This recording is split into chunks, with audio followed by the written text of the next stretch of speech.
여러분 안녕하십니까? 천주교 성 가브리엘 성당에 오신 것을 환영합니다. 오늘은 명칭에 대해서 말씀을 좀 드리겠습니다. 공식 명칭을 천주교를 앞에 두고 그다음에 성 가브리엘 성당 이렇게 하자고 하는 것은 한 7년 전쯤 한국 주교회의에서 결론을 내린 내용입니다. 왜냐하면 안내 표지판을 대개 성당 근처의 길에 써붙이게 되는데, 보면 그 전에 제가 이제 예를 들어서 세종로 성당에 본당 신부를 하던 시절에 세종로 천주교회 이렇게 써놨더니 그게 개신교회 한 판 줄 알고 오해를 하더라. 뒤에 있는 천주교회를 생략해서 사람들이 읽는 버릇이 있기 때문에 뒤에 교회만 보고, 그래서 혼란이 오니까 확실하게 구별하자. 그래서 천주교를 맨 앞에 두고 그 다음에 동네 이름이나 성당 이름을 두고 그 다음에 성당 이렇게 쓰자. 그러면 그걸 보고서 개신교회하고 헷갈리지는 않지 않느냐. 이래서 정한 적이 있습니다. 그래서 우리가 새 이름을 정하는 마당에 기왕에 새로 이름을 정하니까 천주교 성 가브리엘 성당이다 이렇게 하자고 정한 것입니다. 그래서 여러분이 이제 앞으로 우리가 누구냐 하면 천주교 성 가브리엘 성당이다 이렇게 공식적으로 표현하는 것을 익숙해지시면 좋겠다고 생각합니다. 어쨌거나 오늘 연중제 30주일을 다른 기념하는 것은, 달리 기념하는 것은 또 한 뜻이 포함되어 있는데 선교주일로서 지내기도 합니다. 전 세계에 나가서 특별히 가난하고 소외된 사람들, 그 사람들을 찾아가서 하나님의 사랑을 전하는 것이지요. 바로 그 선교사들을 위해서 오늘 기도하고 그 사람들을 위해서 그 사람들이 필요한 그 재정적인 지원도 같이 하는 날로 정해서 전 세계 교회가 오늘을 선교주일로 지내는 것입니다. 근데 아직 우리가 이제 완전하게 독립된 하나의 본당으로 살아오질 않았기 때문에 교구에서도 아직 우리더러 오늘 그 2차 헌금을 걷어내라는 공문을 아직 안 보냈어요. 우리는 아직은 마리아 성당이 엘리자베스 성당의 미션 처치로 부속이 되어 있는 거나 마찬가지라, 그래서 소위 세금을 부과하는 데서 이 열애가 됐던 거죠. 그게 아직 진행 중에 있기 때문에 우리가 아직 오늘 2차 헌금을 하고 있지는 않습니다. 그러나 다른 미국 성당들은 전부 2차 헌금을 하고 선교사들이 와서 강론을 하고 그 돈을 거두어서 선교사들을 위해서 그 재정 지원을 하게 되는 날이 오늘입니다. 이제 아마도 내년부터는 우리도 그렇게 해야 될 겁니다. 어쨌거나 그 사람들이 이제 그러면 세상에 나가서 무엇을 하느냐 하면 복음을 전한다. 복음을 전하는데 그 핵심적인 내용이 뭐냐? 오늘 말씀 안에 포함되어 있다 생각합니다. 사랑의 계명. 사랑의 계명. 이 사랑의 계명을 전하는 대목을 오늘 우리는 마테오 복음을 읽었는데요. 마테오 복음에서 율법 교사가 예수님에게 질문하는 것, 그 많은 계명들 중에 어느 계명이 가장 첫째 가는 계명입니까? 이렇게 질문하는 그 질문의 배경이 무엇인지를 알고 그것을 이해하면 훨씬 쉽겠다 생각합니다. 우선 마테오 복음사가는 역사적으로 뭘 체험한 사람인가 하면 예루살렘 성전이 파괴된 것을 체험한 사람입니다. 이 사건은 굉장히 중요한 의미를 가지고 있습니다. 무엇인가 이렇습니다. 예루살렘 성전은 하나님의 집이지요. 그 안에 지성소로 들어가서 보면 거기에 무엇이 모셔져 있었는가 하면 계약의 궤가 거기에 모셔져 있었어요. 이것이 정착된 이스라엘 백성들이 성전을 지어서 하나님의 집을 가지고 살기 이전 시대로 소급해 가면 에집트를 탈출했을 때 하나님의 손가락이 모세를 증인으로 삼아서 10개의 판에 글자를 쓰시지요. 그 백성과 계약을 맺을 때 그 10개 판을 통에 담아서 모시고 다닐 때 그 통에 담은 것을 계약의 궤라 했고, 그것을 옮겨 다니면서 40년 동안 사막을 옮겨 다니면서 가나안에 들어갈 때까지 그들은 그 성궤를 성막에, 천막 안에 보관을 했었습니다. 그때 하느님이 내려와서 거기서 말씀을 하실 때 어떤 일이 벌어졌는가 하면 구름이 내려와서 그 성막을 감싸 안았다고 자주 말합니다. 자, 그 계약판에 써 있는 십계명을 중심으로 해서 그 십계명과 상관 있는 십계명을 지키기 위해서 필요한 구체적인 법령들을 나열해 놓은 것이 율법인데 그것이 653가지나 되는 율법 조항이 만들어지게 되는 겁니다. 결국 율법은 무엇을 상징하는가 하면 하느님이 그 백성과 함께 있다는 것을 상징하는 겁니다. 그 토라가 그들 중에 함께 있다고 하는 것이 눈으로 보여지는 거죠. 가시적인 표현이 되는 것이 성막이고 그 성막이 예루살렘에 들어와서 정착했을 때는 예루살렘 성전이 되었다 그 말이에요. 근데 이게 파괴된 겁니다. 사라졌습니다. 이스라엘 사람들은 그걸 통해서 하느님을 만날 수 있었는데 하느님을 만날 수 있는 사인, 표지가 사라진 거예요. 예수님이 마테오복음사가 속한 교회에서 예수님이 나타나신 그 시대에 바로 이 문제를 겪고 있는 거예요. 마테오의 교회에서는 바로 이 사실을 경험했고 이것을 추스려서 그 백성들에게 새로운 활력을 불어넣고 소위 자기들이 깨뜨려진 이 belief system, 하느님을 믿는 신앙의 체계가 완전히 부서진 것을 어떻게 재건할 것이냐 하는 것이 심각한 고민거리였다. 그래서 그때 새로운 유니온을 형성하게 되는데 그것이 사제들과 율법학자들과 바리사이들이 한데 모여서 율법을 새롭게 구성하고 율법의 정신을 새롭게 가르치고 해석하는 작업을 하게 되는데 이것이 소위 말해서 랍비들의 유다이즘이라고 하는 것이 새로 형성되게 되는 배경이라 그 배경을 전제로 마테오복음사가는 쓰여진 것이다. 여기 지금 마테오복음사가에 나타난 율법 교사가 질문하는 이 질문은 그 역사적 배경을 전제로 한 질문입니다. 어느 것이 첫째가는 계명입니까? 이 질문은 그들에게 심각한 고민을 담고 있는 질문이다. 그것을 이해할 필요가 있다. 근데 예수님은 그 653가지나 되는 그 많은 율법을 다른 건 하나도 건드리시지 않고 두 가지만을 말씀하십니다. 근데 이것을 잘 읽어야 됩니다. 그러니까 이름을 붙여서 뭐라고 불렀으면 좋은가? 이중계명이다 이렇게 말하는 소리를 아마 들어보셨을 겁니다. Double Commandments다. 왜냐? 왜 이중계명이라고 불러야 되느냐? 분명히 두 개가 다른데 두 계명은 성격이 다른데 이 두 계명은 구별되긴 하지만 이것이 분리되진 않는다는 사실을 알아야 되기 때문에 이중계명이라고 이름을 붙인다 말이에요. 어떤 뜻에서 그런가를 지금부터 설명을 해보려고 합니다. 우선 첫째 계명, 하느님을 온 마음을 다해서 섬겨라. 온 마음을 다해서 정성을 다해서 모든 걸 다해서 하느님을 섬겨라. 하느님을 사랑해야 된다. 이렇게 말했습니다. 근데 여기서 잘 살펴봐야 될 게 있습니다. 하느님을 사랑하는 것이 어떤 것인가를 이해해야 되는데 이런 경우가 있죠. 하느님을 사랑하는 신앙생활을 열심히 한다는 것을 종교생활의 규칙을 잘 지키는 것으로 착각하는 사람들이 있다. 주일 미사와 의무 대축일에 꼭 성당에 가야 되고 영성체를 하기 전에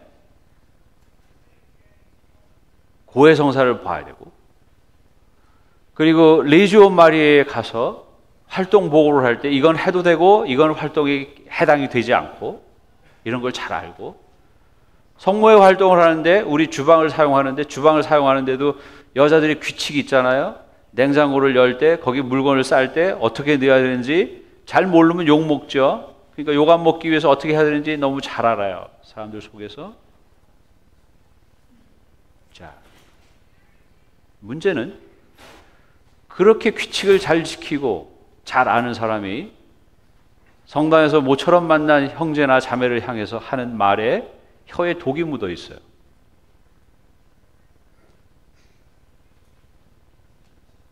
자, 두 번째 계명, 내 이웃을 내 몸처럼 사랑하라는 것을 생략하고 말하면 첫째 계명을 잘 지키고 있는 것 같은데 그 사람이 오류에 빠질 수 있다. 신앙을 빙자해서 사람을 죽이죠. 옛날에 교회는 마녀 사냥을 했거든요. 여러분 잘 아시는 잔닥 성녀가 프랑스와 영국의 주교와 국왕으로부터 박해를 받고 마녀로 화형을 당했죠. 그분이 성녀가 될 때까지 걸린 시간이 얼마 걸렸냐면 500년이 걸렸어요. 교회의 이름으로, 신앙의 이름으로 불태워 죽인 거예요.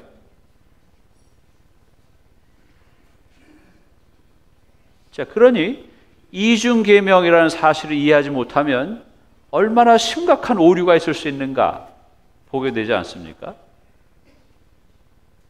열심한 사람들이 저지르는 일을 보십시오. 교회 내에서. 열심한 이름으로 단죄하죠. 열심한 이름으로 공동체에서 어떤 사람을 죄인으로 낙인 찍죠. 주홍 글씨 써 붙이죠. 꼬리표를 달아놓죠. 두 번째 계명을 알고 있다면, 첫째 계명과 두 번째 계명이 떼일래야 뗄 수 없는 한 가지 계명이라는 사실을 알고 있다면 그렇게 하겠는가? 자, 이제 두 번째 것을 얘기해 봅시다. 이 얘기를 하면 또 제가 욕을 먹을지 몰라요. 여러분들 이태석 신부님 잘 아시죠? 아프리카에 갔던 한국 사람인데 슈바이처라고 하던가 뭐 어쩌든가 아무튼 그분이 누군가? 첫째, 천주교 신부입니다. 그렇죠? 둘째, 살레시안입니다. 살레시오 수도회에 소속된 신부입니다. 세 번째, 살레시오 수도회 소속 신부이기 때문에 그 사람은 청소년 사목을 위해서 아프리카에 파견된 겁니다. 살레시안들은 청소년 사목을 하거든요. 그들의 사도직이 청소년 사목이거든요. 그래서 거기 간 겁니다. 자, 가서 활동을 하다 보니까 아이들한테 희망을 주기 위해서 음악을 가르치고 그들과 같이 놀고 학교를 세우고 좋아요. 그 옆에 있는 동네를 보니까 나환자촌이 있어서 거기 아무도 돌보지 않는 나병 환자들을 돌보러 다녔다. 자기가 본래 신부가 되기 전에 의대를 졸업했으니까. 오케이. 이게 사실입니다. 그 사람이 한 행동입니다. 그런데 그 활동을 지켜본 한겨레 신문 기자가 기사를 뭐라고 썼는가 하면, 그는 사랑의 성자다. 그는 교리를 전하고 있지 않고 사랑을 실천했기 때문에 우리는 그를 사랑하고 존중한다.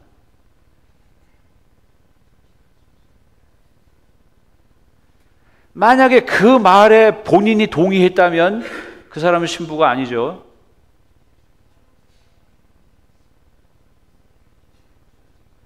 그가 실천한 사랑은 하느님의 사랑을 증거하기 위해서 실천하는 거라야죠. 그가 교리를 전하지 않으면 왜 신부며 왜 살레시안이며 왜 거기 갔는가? 질문해야죠. 자, 우리는 휴머니스트들이 아니다. 휴머니즘이라고 하는 게 뭔지 아시죠? 17세기 원천으로 복귀한다. 인간 중심적 사고로 돌아가야 된다. 르네상스다. 새롭게 생각해라. 사람 자체에게 있다. 그 철학자들이 그걸 계승하면서 나중에 뭐라고 합니까? 신은 죽었다. 무신론이죠. 인본주의적 사고방식이라고 하는 것을 통해서 사람을 존중해야 되고 사람이 중심이 돼야 되기 때문에 하느님을 배척한다. 그거 아닙니까? 그 논리가 뭡니까? 그 기사의 논리가 하느님 빼고 너를 칭송하겠다. 너는 영웅이다. 너는 우리의 자랑거리다. 하느님 빼고 네가 교리를 말을 하지 않았기 때문에.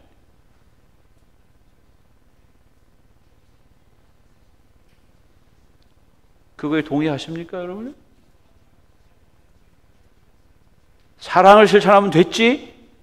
그거면 다 되는 거지. 뭐가 더 필요해?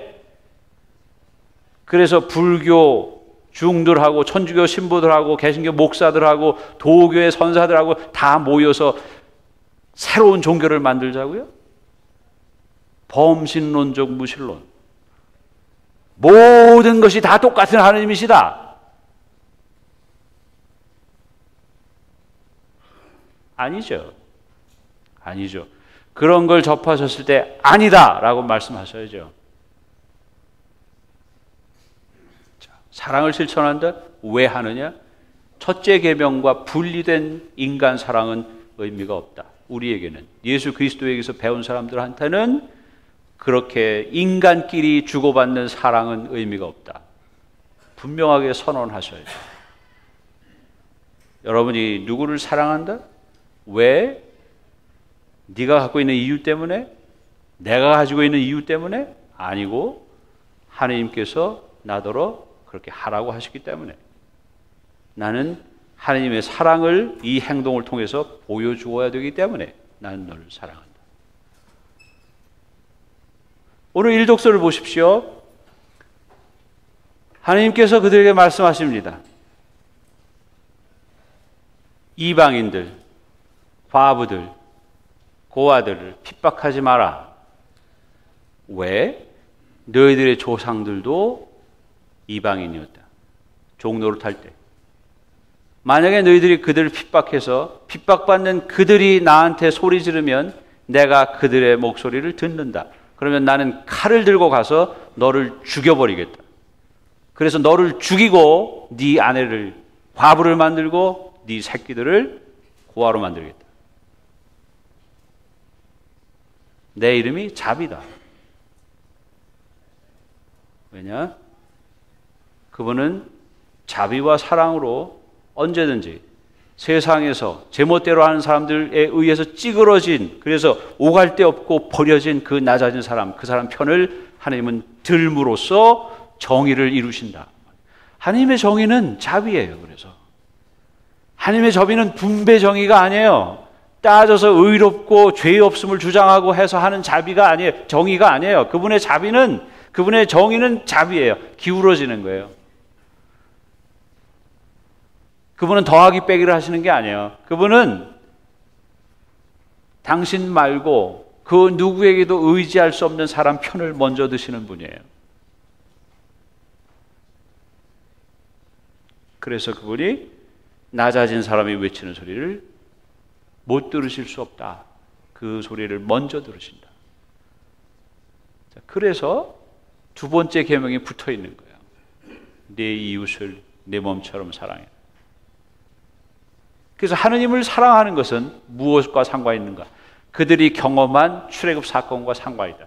종노릇하고 죽음에 붙여진 삶을 살려내신 하느님의 업적을 기억한다. 즉 그분이 먼저 사랑하심을 알고 그분에게 대해서 사랑의 응답을 하는 사랑으로서 첫째 계명이고, 하느님을 모든 것을 다해서 하느님을 사랑해야 되고, 그 하느님을 사랑하는 것이 드러나는 것이 이웃사랑으로 드러나야 된다. 그 말이에요. 이웃사랑으로. 근데 주변에서 보십시오. 이웃사랑을 하고 싶지 않은 사람이 많잖아요. 주는 것 없이 미운 사람이 있죠. 그렇죠? 나더러 싫다고 그러니까. 생각해보세요. 저도 신부지만 인간이거든요. 절더러 싫다 그러면 저도 속으로 생각해요. 뭐라, 나도 네가 싫어. 나도 네가 지겨워. 이제 너같이 무식한 것이 지겨워. 나도 이러고 싶거든요. 근데 그렇게 말을 안 해요. 왜 안 하느냐? 하나님의 사랑을 따라서 증거해야 되니까 그 말을 하면 안 되는 거예요. 안 하는 거예요. 참는 거예요. 그러니까 그렇게 내가 좋은 마음으로 그렇게 해줄 이유가 없어요. 그 사람한테. 근데도 내가 하는 거예요. 왜? 하나님의 사랑 때문에. 그걸 보여줘야 되니까. 내가 억지로 하는 거라고요. 좋아서 하는 게 아니라. 억지로 하는 거예요. 근데 그 억지로 하는데도 왜 억지로 하느냐 하는 그 왜라는 질문에 하느님이 계시다는 것 때문에 하느님이 증거가 된다 그 말이에요. 이해가 되시죠? 오히려 좋아서 하면 큰일 나요. 왜냐하면 내가 좋아서 했더니 나를 막 칭송하는 거예요. 나를 박수를 쳐주고 막 그래요. 그 바람에 하느님을 잊어버려서 내가 교만해져 갖고 내가 지옥에 가요. 그래서 이중계명이에요. 사도 바울은 말하고 있어요. 데살로니가 교회 신자들한테 우리가 말씀을 전했을 때 당신들이 변화된 것을 우리는 기억한다. 알고 있다. 말씀만으로 입만 살아가지고 하면 안 돼요. 입만 살아서 복음을 전한다고 하면 안 돼요. 이 말이 내가 들은 말씀이 내 안에서 삶으로 드러나서 행동이 되는 것이 되어야 된다. 그게 복음 선포다. 그래서 다음 한 주간 동안 지내시면서 바로 이 사랑의 이중 계명이라는 의미를 보다 심각하게 받아들이시고 여러분들이 살아가실 때 이것을 지침으로 삼고 행동에 옮겨가시기 바랍니다. 그래서 어떤 사람은 정말 같이 앉아있기가 불편하고 힘들고 말하는 투나 이런 걸 보면 정말 상종하고 싶지 않다. 그런 기분이 들더라도 감정을 다스려야지. 그런 감정을 다스려야지. 감정까지도 괜찮아져야 된다. 꿈 깨세요. 꿈 깨세요. 절대로 이 감정은 사라지지 않아요. 감정은 윤리성이 없어요. 이건 제멋대로예요. 그러나 이것을 여러분들이 배우신 지식으로, 신앙의 지식으로, 여러분들의 의지로 그 감정을 조절하세요. 감정을 조절하지 못하고 제멋대로 날뛰면 죽어요. 영원한 생명을 얻지 못해요. 그래서 예수 그리스도에게서 배우신 대로 그것을 하느님의 사랑으로 묶어서 내 감정을 다스리고 그것을 사랑의 실천으로 옮겨가셔야죠. 그렇게 해서 다음 한 주간이 여러분들이 보다 신앙의 확신으로 가득 찬 그것 때문에 빼앗기지 않는 평화를 누리시는 그런 한 주간이 되시길